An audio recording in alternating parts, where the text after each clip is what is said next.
Agora, seguindo para o trabalho experimental. Então, o trabalho experimental, avanços tecnológicos na galvanoplastia, inteligência artificial para prever a espessura do revestimento de zinco em aço de baixo carbono, SAE 1008, uma publicação feita na revista Química Nova, publicado agora em fevereiro de 2025. O resumo do trabalho, né? Então, em termos de objetivos, é desenvolver um modelo de para prever a espessura do revestimento. A importância é que a espessura da camada está diretamente relacionada à resistência à corrosão do material. A metodologia foi utilizada, então, o delineamento estatístico, fatorial fracionado, com 7 fatores de 2 milhas, uso da célula de Hull, medição de espessura por fluorescência de raio-x e aplicação de algoritmos de IA. O resultado é que o algoritmo X robusto mostrou o melhor desempenho. Então, os materiais utilizados, o substrato utilizado foi o aço de baixo carbono, então essa é uma amostra padrão para se usar o ensaio em célula de Hull, né, uma amostra de aço SAE 1008 de 100 mm por 70 mm. Os âmbitos utilizados foram também aço SAE 1008, o mesmo material, visto que na indústria são utilizados âmbitos de aço também, e o âmbito de zinco foi utilizado para verificar se havia alguma influência na troca do âmbito no processo. Substâncias químicas do eletrólito, então o óxido de zinco, hidróxido de sódio e os aditivos nivelador, purificador e o abrilhantador. Esses aditivos foram fornecidos por uma empresa fabricante desses produtos de Caxias do Sul, uma empresa multinacional de produtos químicos para galvanoplastia. Então, sobre o processo da galvanoplastia do experimento, o planejamento com 16 interações em duplicado, o método empregado célula de Hull para produzir uma ampla gama de densidade de correntes, o procedimento básico ele é descrito na literatura técnica, os valores das variáveis foram escolhidos com base na literatura e nos boletins técnicos do fabricante, equipamentos, fontes de corrente retificadora e célula de Hull, 3 células de Hull, simultaneamente para a otimização dos tempos de processamento.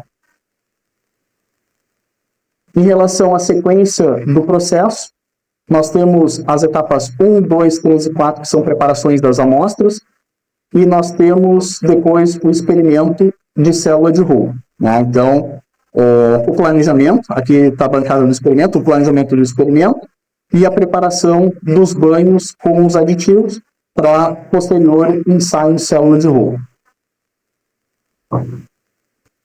Aí uma imagem mais detalhada e ampliada da célula de Hull, né? Então, onde nós temos o polo positivo em vermelho conectado aos ânodos e os polos negativos conectados aos cátodos, né? E aqui o eletrólito, né, que foi delineado no planejamento do experimento. Aqui ao lado, à direita, nós temos, né, uma peça teste.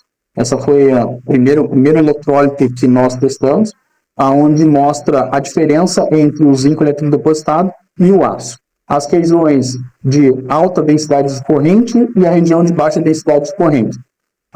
Essas regiões, elas se caracterizam pelo formato, pela geometria da célula de Hull. Então, onde o substrato está mais próximo do ânodo, tem uma menor impedância do eletrólito, então tem uma alta densidade de corrente. E onde ele está mais afastado do anodo, ele tem uma impedância maior no eletrólito, então ele tem uma menor densidade de corrente. Aqui a tabela, que é trazida no artigo também, sobre a entrada de variáveis e as saídas das variáveis, onde mostra todas as corridas dos experimentos e os valores de cada uma das variáveis de entrada e as medições de resposta da espessura na alta capacidade, na alta densidade de corrente e na baixa densidade de corrente. Todas as medições foram feitas através do espectrômetro universal de fluorescência de raio-x em 2 pontos. Esses pontos de medição, eles são padronizados também pelo método da célula de Hull. Então, existe geometricamente dentro da amostra 2 pontos exatos geometricamente onde são feitas as medições dessas espessuras da camada do revestimento. Em relação à modelagem preditiva, em relação aos métodos, então foram testados a regressão multivariada de primeira e segunda ordem. Essa primeira análise ela foi para verificar a significância estatística dos parâmetros de entrada em relação à resposta. Então, ela serviu para isso nesse primeiro momento.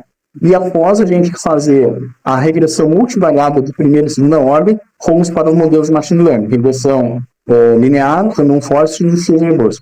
Os critérios de avaliação do modelo foram o coeficiente de determinação e o erro quadrático médio. Aqui ao lado, na direita, uma representação visual sobre os modelos, onde a regressão linear, né, ela é representada através da dispersão XY. O modelo, o algoritmo Random Forest, ele é representado através de árvores de decisão em paralelo. E o modelo XGBoost também são árvores de decisão, só que em série, onde cada árvore subsequente melhora com a análise do erro da árvore anterior. Então, esses são, né, visualmente, né, como é que é a dinâmica dos algoritmos utilizados. Então, para fazer um fechamento dessa primeira etapa, um fluxo das etapas de trabalho e entendimento do que se segue em relação ao experimento. Foi realizado o planejamento do experimento, foi realizado o experimento em célula de Hull, foi realizado as medições das variáveis de resposta através da medição com raio-x, e aí se fez um modelo de regressão multivariada, de primeira e segunda ordem, para ver a significância estatística entre as variáveis de entrada e a variável de resposta.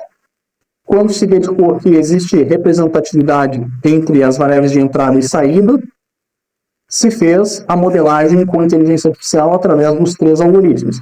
A partir dessa modelagem com os 3 algoritmos, se fez a previsão das respostas e a avaliação dos modelos utilizando as métricas do coeficiente de determinação e do erro quadrático médio.